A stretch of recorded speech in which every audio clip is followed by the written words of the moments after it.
اس طرح 47 کے مقابلے میں 51 ووٹ ڈالے گئے۔ اس سے پہلے سینٹ نے صدر ٹرمپ کے ان اختیارات کے خلاف ووٹ کیا تھا جن کے تحت صدر ٹرمپ نے برازیل پر 50 اور کینیڈا پر 35% ٹیرف عائد کیا تھا، اور اب یہ ایک مرتبہ پھر یہ ووٹنگ سامنے آئی ہے جس میں ان کے فیصلوں کے بارے میں کہا یہ جا رہا ہے کہ یہ تمام غلط فیصلے ہیں۔ لیکن ظاہر ہے ڈونلڈ ٹرمپ اپنے فیصلوں کو واپس نہیں لیتے اور پھر عدالتیں سامنے آتی ہیں، اور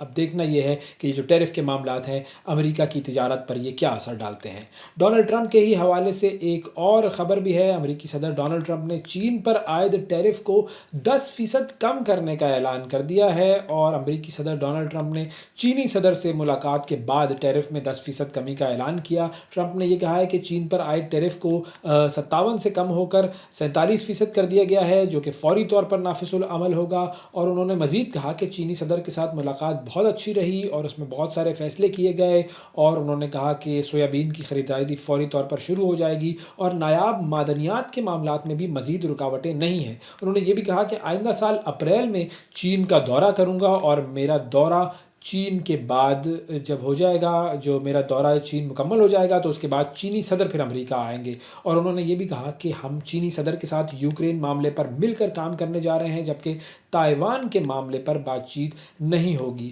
اچھا، اس کے علاوہ انہوں نے ایک اور بڑا اعلان یہ بھی کیا کہ دیگر ممالک ایٹمی تجربے کر رہے ہیں تو امریکہ کے لیے بھی مناسب ہے کہ وہ یہ تجربے بحال کرے، اور اس کے لیے نیوکلیئر ٹیسٹنگ سائٹس کا تعین بعد میں کیا جائے گا۔ تو اب امریکہ جو ہے وہ بھی نیوکلیئر ٹیسٹنگ جو ہے وہ دوبارہ سے شروع کر دے گا۔ آگے بڑھتے ہیں جی، اور اب بات کرتے ہیں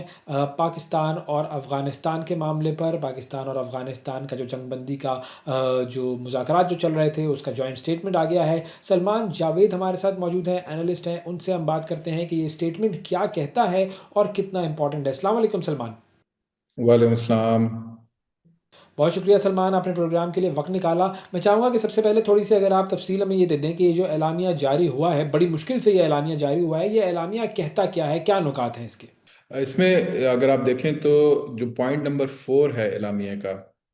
وہ بہت امپورٹنٹ ہے۔ اس سے پہلے والا جو پوائنٹ ہے وہ تو ظاہر ہے جنگ بندی یعنی سیز فائر کے حوالے سے ہے، کہ سیز فائر جو ہے وہ دونوں ممالک جو ہیں اس کو وہ سامنے رکھیں گے اور اس کے اوپر بات کریں گے، اور اس کو وائلیٹ نہیں کریں گے۔ لیکن جو پوائنٹ نمبر 4 ہے وہ زیادہ امپورٹنٹ ہے، اور اس کے بعد پوائنٹ نمبر 5 بھی، کہ جو دونوں ممالک ہیں ان کے ساتھ مل کے جو قطر اور ترکی، یعنی ترکیہ جو ہے، یہ مل کے ایک جوائنٹ میکنزم مانیٹرنگ میکنزم بنائیں گے، اور اس پہ وہ بیسیکلی دونوں ممالک کے جو معاملات ہیں، یعنی ایک سائڈ سے دوسری سائڈ پہ آنے کا جو پاکستان کہتا ہے جی کہ انفلٹریشن ہوتی ہے، ٹیررسٹ پہ ادھر گراؤنڈز پہ موجود ہیں ٹی ٹی پی کے یا بی ایل اے کے، اور افغانستان آف کورس کہتا ہے جی کہ وہ ہمارے پاس نہیں ہے، یہ پاکستان کا اندر کا مسئلہ ہے، تو اس کو وہ بیسیکلی مانیٹر کریں گے، اور جس کے بھی ظاہر شواہد زیادہ ہوں گے اس کے اوپر پھر کارروائی ہوگی۔ دوسری بات یہ ہے کہ پاکستان کا جو موقف ہے ظاہر ہے اس کے اندر یہی رہا ہے ہمیشہ کہ ویریفائیبل پروفز جو ہیں وہ ہمیں دیے جائیں، کہ T T P, B L A اور اس کماش کے جتنے بھی دوسرے گروپس یا گروہ موجود ہیں وہاں پہ، وہ ان کے جو انفراسٹرکچرز ہیں، ان کے جو لوگ ہیں، ان کو دوسرا ڈسمنٹل کیا، اس کے ویریفائیبل پروفs ہیں، اور ہمیں مت دیں۔ یہ جو اب میڈیٹرز آ گئے ہیں بیچ میں جس میں قطر اور ترکیہ دونوں موجود ہیں، ان کو آپ دیں تاکہ اس کو ویریفائی کر سکیں۔ اور تیسری چیز یہ کہ جو جوائنٹ میکنزم کی بات ہو رہی ہے، اس میں کاؤنٹر ٹیررزم کے جو انٹیلیجنس بیس آپریشنز ہیں یہ بھی شامل ہوتے ہیں۔ اس کی وجہ یہ ہے کہ پاکستان اور ترکیہ کے درمیان یہ آلریڈی ایک اس طرح کا میکنزم موجود ہے جس کے ذریعے بی ایل اے اور جو یہ آئی ایس کے پی ہے یعنی داعش خوراسان، اس کے خلاف دونوں ممالک نے مل کے کافی آپریشنز کیے ہیں۔ تو وہی جوائنٹ میکنزم جو ہے وہ یہاں پہ بھی لانا چاہ رہے ہیں، کہ اگر اس طرح کے کوئی عناصر موجود ہیں جو کہ پاکستان سے سلپ ہو کے، اگر لیٹس سے ہم افغانستان کی بات مان بھی لیتے ہیں کہ وہاں پہ وہ لوگ موجود نہیں ہیں، لیکن وہ کم ہاؤ وہ سلپ ہو کے وہاں پہنچ جاتے ہیں، اور اس کے بعد وہ وہاں پہ کوئی پناہ حاصل کر لیتے ہیں کچھ لوکل لوگوں کے ساتھ مل کے، تو اس جوائنٹ میکنزم کے تھرو، جس میں افغانستان کی انٹیلیجنس ایجنسی، پاکستان کی انٹیلیجنس ایجنسی، ترکیہ اور قطر کے لوگ وہ شامل ہیں، اور وہ اس کے خلاف کارروائی کریں۔ تو یہ ایک ایلیمنٹ ہے جو کہ میرا خیال ہے کہ بہت امپورٹنس کا حامل ہے۔ اس کے اوپر اس کی امپلیمنٹیشن اب کیسے ہوگی، اس کو گراؤنڈ پہ کیسے لایا جائے گا، اس کے کانٹورز کیا ہوں گے، ظاہر ہے اس پہ اب 6 نومبر کو بات ہوگی۔ اچھا، اب اس اعلامیے کو جاری ہونے میں بڑا وقت لگا، کئی مرتبہ ہمیں لگا کہ مذاکرات جو ہیں وہ ختم ہو جائیں گے، کچھ نہیں ہو پائے گا، تو یہ ایشو کیا آ رہا تھا؟ کیوں اس میں اتنا زیادہ وقت لگ رہا تھا؟ پرابلم کیا آ رہی تھی؟ بالکل ایسی ہی بات ہے بیسیکلی انہوں نے جو اپنا ڈیلیگیشن بھیجا تھا وہ بہت زیادہ کالز اس کی طرف سے جاری تھی، یعنی جیسا ہوتا ہے نا آپ نیگوسیشن ٹیبل پہ بیٹھے ہوئے ہیں اور آپ اٹھ کے بار بار باہر جا رہے ہیں، تو اس میں تین گروپس افغانستان کے اندر پاور گروپس جو ہیں وہ ایمرج ہوئے ہیں۔ نمبر ایک کابل گروپ ہے جو کہ ملا برادر جس کو لیڈ کرتے ہیں، دوسرا جو ہے وہ خوست گروپ ہے جس کو حقانی نیٹ ورک لیڈ کرتا ہے، اور تیسرا جو ہے وہ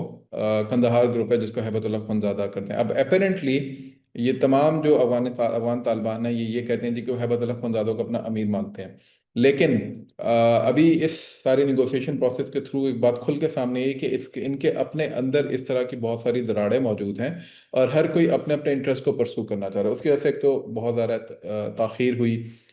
ڈیسیژن میکنگ کے اندر۔ دوسرا، جب آپ کسی ڈیلیگیشن کو بھیجتے ہیں تو اس کو دو چیزوں کے ساتھ بھیجتے ہیں، ایک وہ اپنا ہوم ورک کر کے آتا ہے کہ بھائی جو اگلا پارٹی آ رہی ہے اس کے کنسرنس کیا ہیں، ایشوز کیا ہیں، میرے کنسرنس کیا ہیں، اس پہ ہم نے بات کیا کرنی ہے۔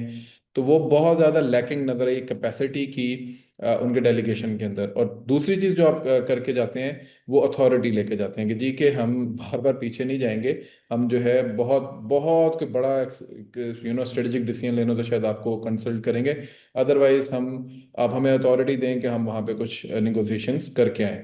تو یہ دونوں چیزیں لیک کر رہی تھیں ان کے اینڈ کے اوپر، جس کی وجہ سے وہ کوئی بھی ایگریمنٹ پایا تکمیل تک پہنچنے میں اتنا وقت لگا۔ سو مچ سو کہ پھر پاکستان کو ظاہر ہے اس نیگوسیشن سے پیچھے ہٹنا پڑا۔ پاکستان نے پھر کل یہ بات کہی جی کہ ہم واپس پاکستان جا رہے ہیں، فلائٹس بک ہو چکی تھیں، لیکن اس کے باوجود پھر ترکیہ نے بیچ میں پڑ کے اس کو دوبارہ مسئلے کو ریزالو کروایا، اور میرا خیال ہے کچھ ان کو بھی سینس دی کہ ایگریمنٹس وربلی نہیں ہوتے، ایگریمنٹس ریٹن ہوتے ہیں، تو آپ کو ریٹن شیورٹی دینی پڑے گی، جیسے پاکستان آپ کو ریٹن شیورٹیز دے گا کچھ چیزوں پہ، اس طرح آپ کو بھی دینی پڑیں گی۔ تو ون ون سچویشن جو ہے وہ ظاہر ہے لے کر آنی تھی، تو اس میں پھر یہ اتنا ٹائم لگ گیا اس وجہ سے۔ اچھا، اب اس میں ایک اور چیز بھی ہوتی ہے نا کہ یا تو افغان جو نیگوشیٹرز تھے وہ بات کو سمجھ نہیں رہے تھے، یا پھر جو ہماری ڈیمانڈز ہیں، جو ہمارے مطالبات ہیں ان کو سمجھنا چاہ نہیں رہے تھے، یا پھر یہ بھی ہوتا ہے کہ ان کے پیچھے کوئی اور تھا جو کہ ان کو گائیڈ کر رہا تھا، یا جس سے وہ گائیڈنس لے رہے تھے، کوئی اور شخص تھا، کوئی اور ملک تھا، ایسا بھی معاملہ ہو سکتا ہے۔ یہ بالکل ہے، زلمے خلیل زاد اگر آپ نے دیکھا ہو تو بہت زیادہ جو ہے وہ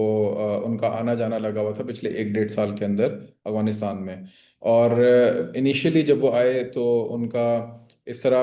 پیش کیا گیا کہ جیسے کہ وہ امریکہ کے ایک ان آفیشیل مندوب کے طور پہ وہاں پر آ رہے ہیں جو کہ پرزنر ایکسچینج پروگرام کے اندر شامل ہوتے ہیں۔ اب شاید امریکنز کا یہی مقصد ہو، لیکن زلمے خلیل زاد کی اگر آپ پوری ایک ٹریجیکٹری اور ہسٹری اٹھا کے دیکھیں تو ان کے پاکستان کے متعلق جو بائسز ہیں وہ چھپے ڈھکے چھپے نہیں ہیں، وہ بہت کھلے ہیں، بہت عیاں ہیں۔ جیسے امر اللہ صالح کو آپ پڑھتے ہیں تو بالکل اسی طریقے سے زلمے خلیل زاد کا بھی معاملہ ہے، اور وہ جو اس کا ایک باعث ہے وہ پھر پلے آؤٹ کرتا ہے، اور اس کا بہت گہرا تعلق ہے طالبان کے اندر کابل گروپ کے ساتھ۔ جو ملا برادر کا گروپ ہے اس کے ساتھ زلمے خلیل زاد کے بہت اچھے تعلقات ہیں، آپ اگر تصویریں اٹھا کے دیکھیں، بیانات اٹھا کے دیکھیں، ان کی میٹنگز اٹھا کے دیکھیں تو وہ اسی گروپ کے ساتھ بہت زیادہ ہوتی ہیں، اور انہی کی طرف سے پھر آپ دیکھتے ہیں کہ ان نیگوسیشنز میں بھی ڈیلے آ رہا ہوتا ہے، اور بار بار اس چیز کے اوپر یعنی پاکستان کو یہ مجبور کیا جا رہا ہوتا ہے کہ بھئی ہم ٹی ٹی پی اور بی ایل اے کے معاملے کے اوپر آپ سے بات نہیں کرنا چاہتے، اس کے آپ صرف وربل ہم سے لے لیں۔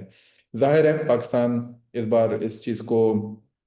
سمجھ کے گیا تھا، اپنا ہوم ورک کر کے گیا تھا کہ اس ایک پوائنٹ کے اوپر ہم لوگ بالکل بھی بچ نہیں کریں گے، اور اسی وجہ سے آپ دیکھتے ہیں کہ زلمے خلیل زاد کی اگر آپ اسی دوران کی ساری ٹویٹس اٹھا کے دیکھیں تو وہ بہت زیادہ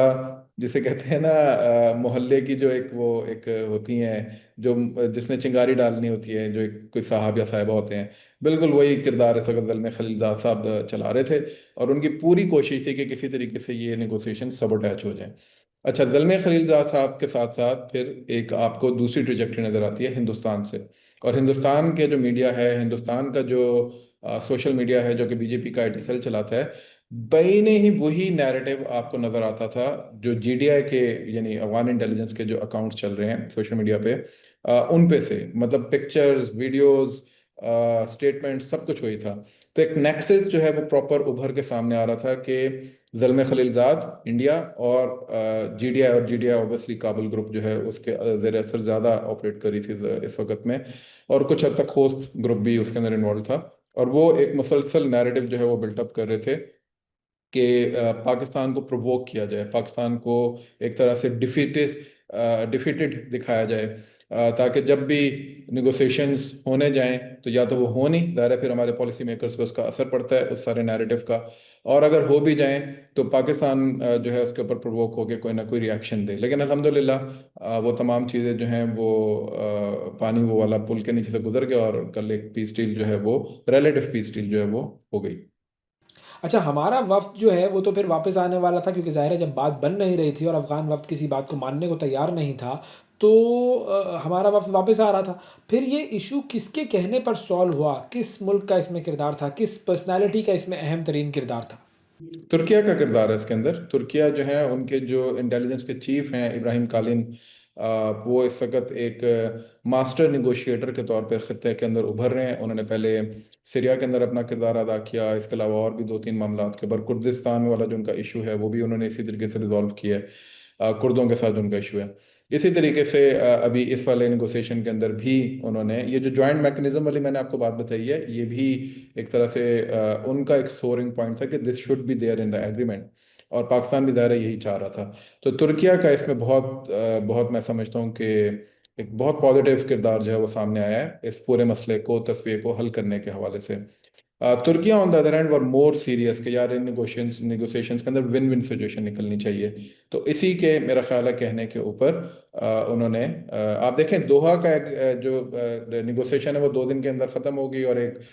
اعلامیہ جاری ہوا جس کے اندر خود قطر کے فورن آفس نے بعد میں کچھ ترمیم بھی کی افغانستان کے پریشر میں آ کے، تو یہ بڑا ایک عجیب سی بات تھی۔ تو اس کے بعد آپ ترکیہ کا کنڈکٹ دیکھیں کہ انہوں نے وہاں سے آنے نہیں دیا دونوں پارٹیز کو، اور انہوں نے کہا جب تک آپ یہ نیگوسیشن کر نہیں لیتے جائیں مت۔ تو میرا خیال ہے کہ ترکیہ کو اس پہ بہت زیادہ اپریسیشن بنتی ہے اس حوالے سے۔ اچھا، اب یہ جو مانیٹرنگ اور جو تصدیقی نظام ہے، یہ نظام جو ہے یہ کیا ہوگا، کیا کرے گا؟ ظاہر ہے اس کے مکمل خد و خال تو آگے جا کر سامنے آئیں گے، لیکن ابھی تک بیسک بات کیا ہوئی ہے کہ یہ نظام کیا ہوگا، اس کے تحت کیا کام کیا جائے گا؟ دیکھیں اس میں ظاہر ہے آپ کے آبزرویٹری کمیٹیز ہوتی ہیں، اس کے پھر گراؤنڈ کے اوپر آپریشنز ہوتے ہیں، جیسے جے آئی ٹی آپ کو میں اگر آسان لے مین لینگویج میں بتاؤں تو بنتی ہے، تو ہر ڈپارٹمنٹ سے آپ لوگوں کو اٹھا کر ڈالتے ہو، تو اس میں ہر اسٹیک ہولڈر کے لوگ ہوں گے، اور اس میں ظاہر ہے سب سے بڑا کردار انٹیلیجنس کمیونٹی کا ہوگا۔ تو انٹیلیجنس کمیونٹی کیا کرتی ہے، وہ کیا انفارمیشن گیدر کرتی ہے، وہ کیا آبزرویشنس کرتی ہے، پھر ظاہر ہے وہ پیچھے بھیجے گی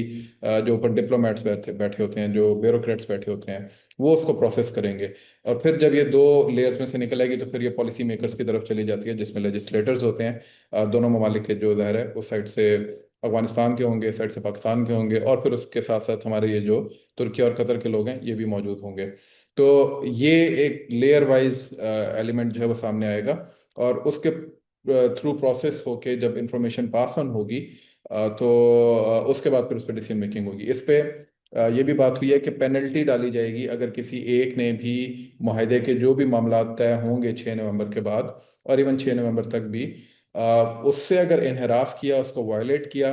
تو اس کے اوپر پینلٹی لاگو ہوگی۔ اب پینلٹی کا ورڈ جوائنٹ کمیونیکیشن کے اندر آنا یہ بذات خود ایک بہت بڑی بات ہے، اور اس کا مطلب یہ ہے کہ اس کے اوپر ایک باقاعدہ ریٹن ایگریمنٹ ہو گیا، تبھی انہوں نے یہ بات اس اعلامیہ کے اندر ڈالی ہے۔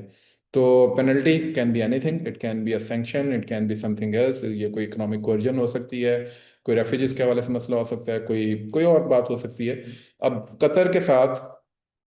طالبان کے ڈیفنس پیکٹس ہیں، تو پینلٹی اس سائڈ پہ بھی جا سکتی ہے، اور بہت سارے معاملات ہیں، تو وہ تو پینلٹی پھر وہ ڈیفائن کی جا سکتی ہے کہ جرم کس نوعیت کے ہے، تو اس حساب سے سزا کیا دی جائے۔ اور فائنلی میں یہ جاننا چاہوں گا کہ جو ٹی ٹی پی ہے اس کی پریزنس کو کیا مانا بھی گیا ہے افغان وفد کی طرف سے؟ اور مثال کے طور پر اگر ٹی ٹی پی کچھ کرتی ہے اس عرصے میں 6 نومبر سے پہلے، تو پھر کیا ہوگا اگر کوئی جو ہے وہ اٹیک کیا جاتا ہے ان کی طرف سے، پاکستانی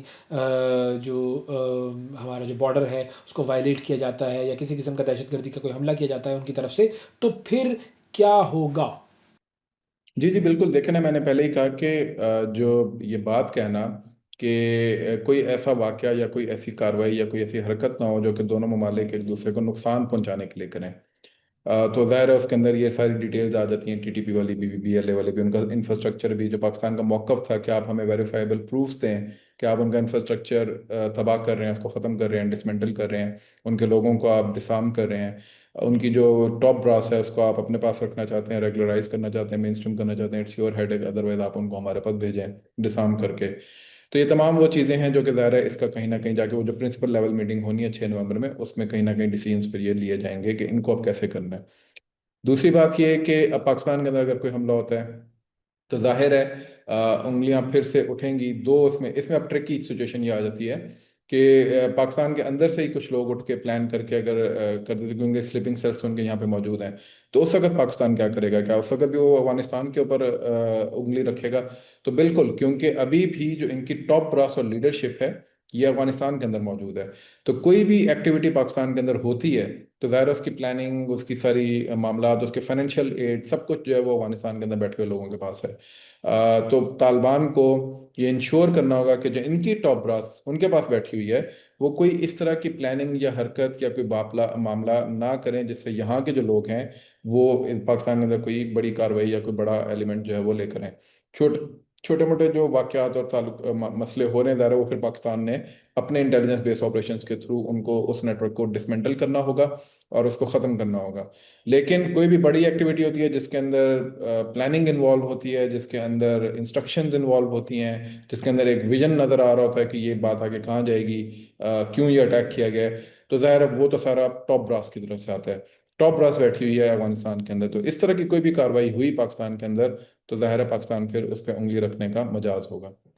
بہت شکریہ ادا کریں گے، سلمان جاوید ہمارے ساتھ موجود تھے، اینالسٹ، اور بات ہو رہی تھی پاکستان اور افغانستان کے درمیان جو مذاکرات جاری تھے، اور اب ان مذاکرات میں ایک اہم موڑ آیا ہے کہ جنگ بندی پر رضامند ہو گئے ہیں دونوں ممالک، اور اعلامیہ بھی جاری کر دیا گیا ہے۔ اب آگے دیکھنا یہ ہے کہ اس کا جو سیکنڈ راؤنڈ ہوگا 6 نومبر کو، اس میں کیا ہوگا۔ اور اب بات کرتے ہیں کچھ سائبر کرائم کی۔ سائبر کرائم کے حوالے سے ایک بہت بڑی ڈیولپمنٹ ہوئی ہے۔ 60 سے زائد ایسے ممالک جو کہ یونائٹڈ نیشن کے ممبر ہیں، انہوں نے ایک گلوبل ایگریمنٹ سائن کیا ہے سائبر کرائم کے خلاف۔ اب یہ گلوبل ایگریمنٹ کیا ہے، کس طریقے سے یہ اس پر عمل درآمد ہوگا، اس حوالے سے ہم بات کریں گے۔ فہد ملک ہمارے ساتھ موجود ہیں جو کہ ٹیکنالوجی ایکسپرٹ ہیں، سوشل میڈیا ایکسپرٹ ہیں، اور حکومت پاکستان کی طرف سے انہیں تمغہ امتیاز بھی عطا کیا گیا ہے۔ السلام علیکم فہد۔ وعلیکم السلام، اویس بھائی کیا حال ہے؟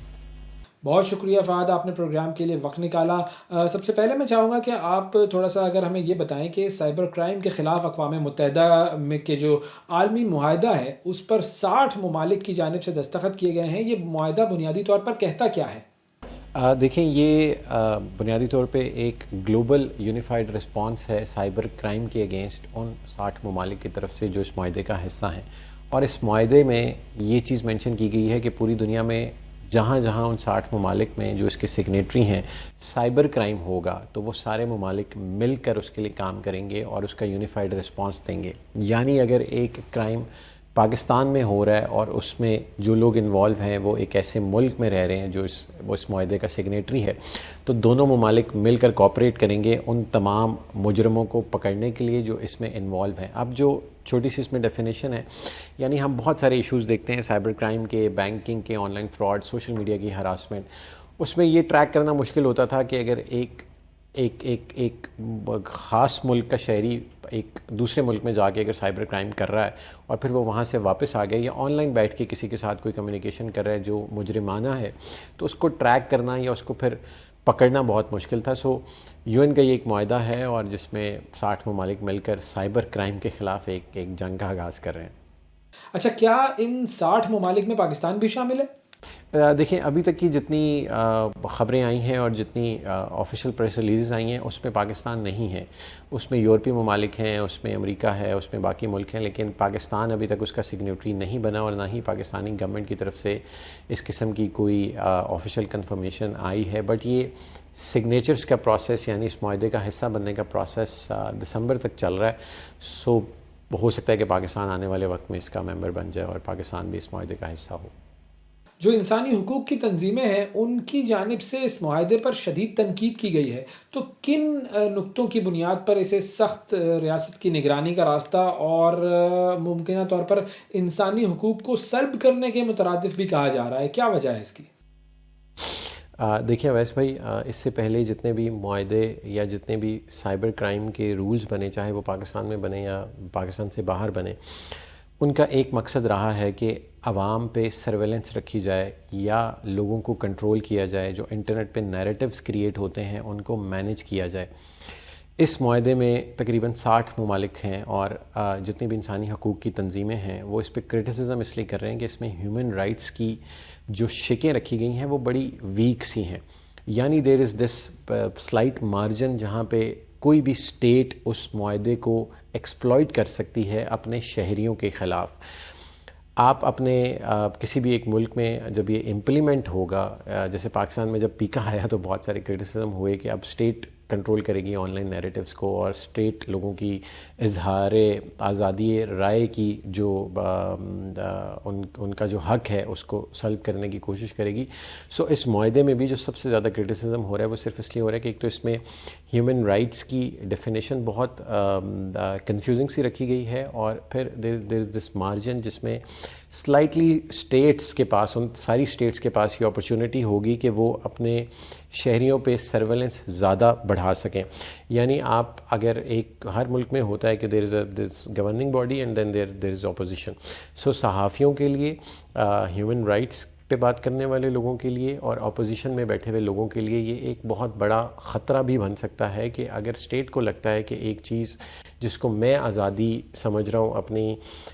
رائے کے اظہار کے لیے، وہ اسٹیٹ کو لگ سکتا ہے کہ وہ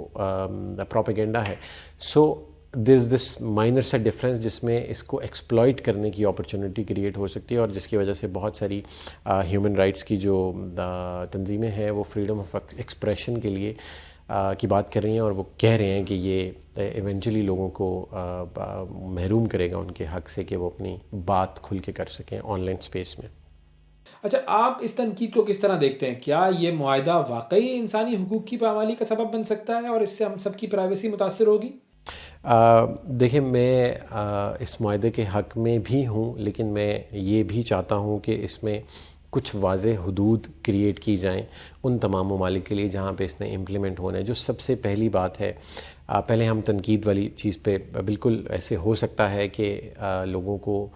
جو اپنے اوپینینز آن لائن ایکسپریس کر رہے ہیں، یا جو اپنے پورٹلز چلا رہے ہیں، یا جو اپنی ویب سائٹس چلا رہے ہیں، یا جو اپنے ٹویٹر پہ، اپنے فیس بک پہ اپنے اوپینینز کریٹ کرتے ہیں، اپنے یوٹیوب چینلز کے تھرو نیریٹیوز کریٹ کرتے ہیں، وہ تمام لوگ اس معاہدے کے بعد ایک چیک اینڈ بیلنس میں آ جائیں گے۔ So people will not have a lot of opportunity جس میں وہ اپنی رائے آزادی کے ساتھ ایکسپریس کر سکیں۔ سو یہ اس کی ایک ڈیفینیشن کریٹ ہونی چاہیے کہ کیا وہ کون سے رولز ہیں جو اپلائی ہوں گے آن لائن انٹرنیٹ کریٹرز پہ، یا آن لائن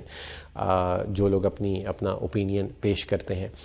یہ میں بالکل اس حق میں ہوں کہ اس کے رولز کریٹ ہونی چاہیے، اور لوگوں کو اس معاہدے میں یہ چیز واضح ہونی چاہیے کہ کون سی چیز کس ڈومین میں فال کر رہی ہے۔ یہ تو ہے نیگیٹو پہلو جس پہ کرٹیسزم ہو رہا ہے۔ اب میں اس معاہدے کے حق میں اس لیے ہوں کہ سائبر کرائم ایک بہت وسیع اسپیس ہے جس میں سب سے زیادہ اسکیمز ہو رہے ہیں بٹ کوائن کی دنیا میں، جس میں انٹرنیٹ پہ رینسم مانگا جا رہا ہے، یعنی مجھے کوئی سافٹ ویئر، کوئی اپلیکیشن، کوئی فائل آتی ہے، میں وہ ڈاؤن لوڈ کرتا ہوں تو میرا پی سی ہیک ہو جاتا ہے، اور جب تک میں ایک ایکس اماؤنٹ نہیں پے کروں گا میرا پی سی نہیں کھلے گا۔ پھر بینکنگ فراڈز ہیں، اس کے بعد آن لائن لوگوں کے اکاؤنٹس ہیک ہو جاتے ہیں اور ان اکاؤنٹس کو واپس دینے کے لیے پیسے مانگے، مطلب آئی کین ٹیل یو ہزار سائبر کرائم کی ایگزامپلس۔ سو ان تمام مسائل کو روکنے کے لیے، جبکہ پلیٹ فارمز کی ریگولیشنز بھی اس طرح سے پاکستان میں پوری دنیا میں ہیں، لیکن پاکستان میں پھر تھوڑی سی کم ہے، بٹ اوور آل پوری دنیا میں بھی پلیٹ فارمز ان ریگولیشنز کو امپلیمنٹ کرنے کے لیے، سائبر کرائمز کو روکنے کے لیے کوئی خاص سٹیپس نہیں لے رہے۔ سو اس پوری سائبر سپیس کو ریگولیٹ کرنے کے لیے اور لوگوں پہ ایک چیک اینڈ بیلنس رکھنے کے لیے جس میں پروڈکٹیو یوز امپیکٹ نہ ہو، اور جو نیگیٹو استعمال کر رہے ہیں، ہیکرز کر رہے ہیں، لوگوں کو بلیک میل کر رہے ہیں، لوگوں کی تصاویر انٹرنیٹ پہ لیک ہو رہی ہیں، مطلب سب قسم کے کاموں کے لیے یہ ایک وہ پاکستانی زبان میں یہ ایک ڈنڈا ضروری ہے لوگوں کے سر پہ جس کے تھرو ان کو تھوڑا سا ریگولیٹ کیا جا سکے. سو میرے خیال میں جو بھی اس کے خدشات ہیں وہ بالکل اپنی جگہ بجا ہیں. اگر اس کی کوئی تھوڑی سی ڈیفینیشن کریٹ کر لی جائے کہ جس میں انسانی حقوق کی پامالی نہ ہو اور لوگوں کو ان کی آن لائن اسپیسز میں ہراس نہ کیا جائے, تو پھر میرے خیال میں یہ معاہدہ ایک بہترین سائبر کی دنیا میں اٹ کوڈ بی ریولوشنری. تو اگر اس معاہدے کے فوائد اور نقصانات کے توازن کو ہم بہتر بنانا چاہیں تو بہتر کس طرح بنایا جا سکتا ہے تاکہ کیونکہ ظاہر ہے جو پرائیویسی ہے, جو انسانی حقوق ہیں, ان کا تحفظ بھی یقینی ہو جائے اور اس معاہدے پر عمل درآمد بھی ہو؟ دیکھیں جو بھی اس میں ڈیفینیشنز ہیں اس معاہدے میں, چاہے وہ ڈیٹا پروٹیکشن کی ہیں, چاہے وہ آن لائن سرویلنس کی ہیں, چاہے وہ ہیومن رائٹس کی ہیں, ان کی ڈیفینیشن بہت واضح اور نیرو ہونی چاہیے. یعنی کہ کنفیوزنگ نہ ہو کہ کل کو کوئی چیز کسی اور ڈومین میں فال کر رہی تھی اور اس کو مینوپولیٹ کر کے کسی کو پکڑنے کے لیے یا کسی کو گرل کرنے کے لیے اس کو استعمال کر لیا جائے. سو سائبر کرائم کی کیا ڈیفینیشن ہے, ہیومن رائٹس کی کیا ڈیفینیشن ہے, فریڈم آف ایکسپریشن کی کیا ڈیفینیشن ہے, کون سی چیز فریڈم آف ایکسپریشن ہے, کون سی چیز پروپیگنڈا ہے, یہ تمام ڈیفینیشنز ان کو کلیئر کٹ اس میں مینشن کرنا چاہیے. ایک تو پہلی چیز تو یہ کہ اس کو بہتر بنانے کے لیے. دوسری چیز یہ ہے کہ اس وقت پوری دنیا ڈیٹا ریگولیشنز کی طرف جا رہی ہے, اے آئی کی بات ہو رہی ہے, لوگوں کی آئیڈینٹیٹیز کا تھیفٹ ہو رہا ہے, لوگوں کی آن لائن سپیس میں پروٹیکشن نہیں ہے. سو وہ تمام ڈیفینیشنز اس قانون میں مجھے نہیں نظر آئیں. سو ان کی ڈویژن اگر کر لی جائے کہ ایک عام عوام کو, ایک عام انڈیویجول جو انٹرنیٹ کا کنزیومر ہے, جو سوشل میڈیا کی اسپیس یوز کرتا ہے, اس کو کیا فائدہ ہے اس لاء کے امپلیمنٹ ہونے سے, اور اسٹیٹ کا کیا رول ہے, ابھی تک اس کی کوئی ڈیفینیشن نہیں ہے. سو باقی اس کی امپلیمنٹیشن کے لیے میرے خیال میں ہر ملک میں ایک آزاد عدالتی نظام متعارف ہونا چاہیے, ایک جوڈیشری کا ایک سسٹم ہونا چاہیے, چاہے پاکستان میں وہ NCCIA کرے, FIA کرے, PTA کرے, کوئی بھی ادارہ کر لے, بٹ اس کی امپلیمنٹیشن کے لیے ایک سیٹ آف رولز انٹروڈیوس ہونا چاہیے ہر ملک میں. ادروائز ہوگا یہ کہ میں نے ایک ٹویٹ کی ہوئی ہوگی آج سے 3 سال پہلے, اور اس لاء کے امپلیمنٹ ہونے کے بعد اسٹیٹ کو لگے گا کہ وہ یہ تو بڑی غلط بات تھی, اس کو تو پکڑ لو. سو جہاں دنیا ڈیجیٹل ہو رہی ہے وہاں پہ لوگوں کے فریڈم آف ایکسپریشن اور ان کی بات کا احترام, ان کی کریٹیک کا احترام, وہ بھی بہت ضروری ہے. اور میرے خیال میں اگر یہ 3-4 چیزیں اس میں ایڈ ہو جائیں تو this would be something that would create online spaces کو تھوڑا محفوظ اور بہتر.